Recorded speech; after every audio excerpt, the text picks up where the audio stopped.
Olaga life in Amokwe at Chief family compound. This is the working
for Chief Obi and Ebekodike Nukuwoke Miako wake up here on our Quiana Quashike Eba Juleju and Erinasi Owadiana Chacho good night after the canny.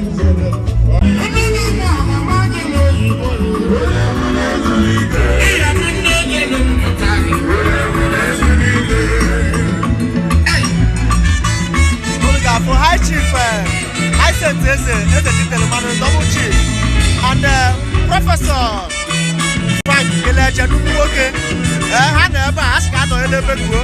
They made it on the Amokwe board. I didn't know. Watch out, watch out the shop. His right hand is engineer Mike Ozikwe.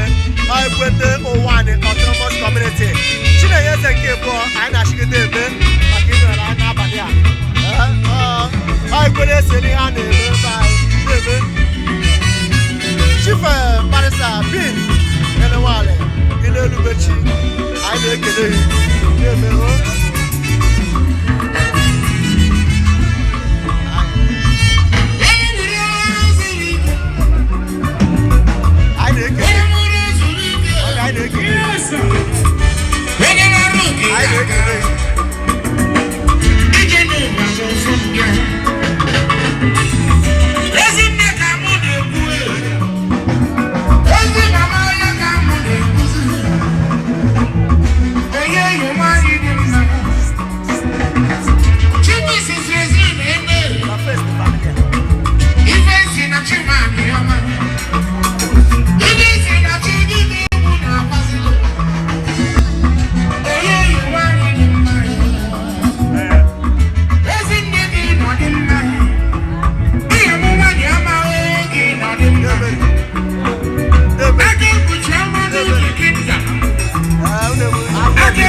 86 years in a day of fecha.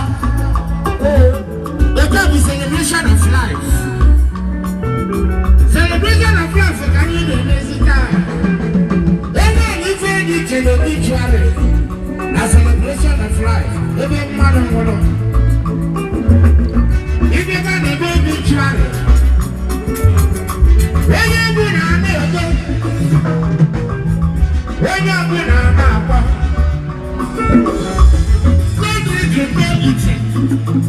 And he never even celebration of life.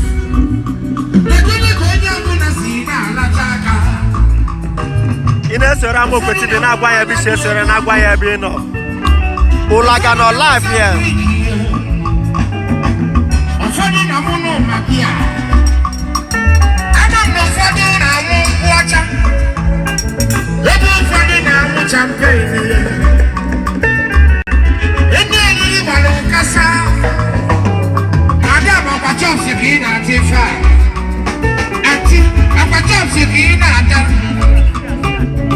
If I was celebration of life,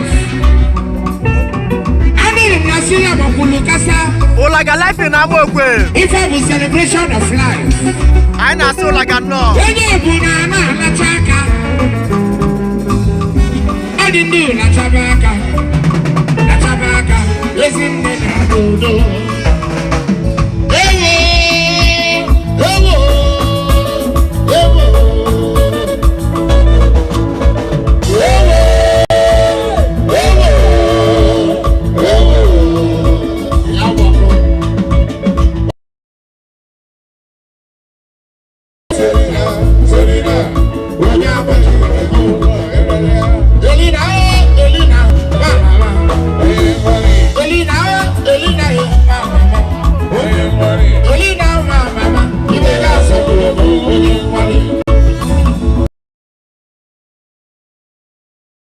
TV,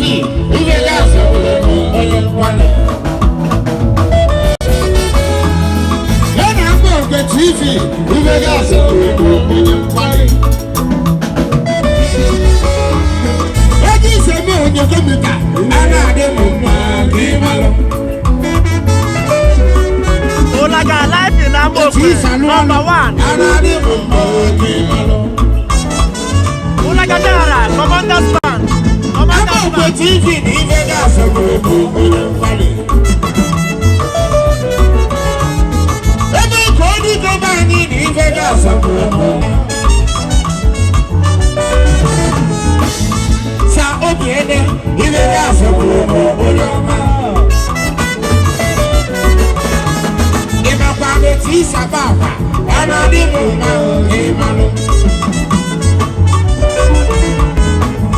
what is someone?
Ebe ka ọ dị ka ya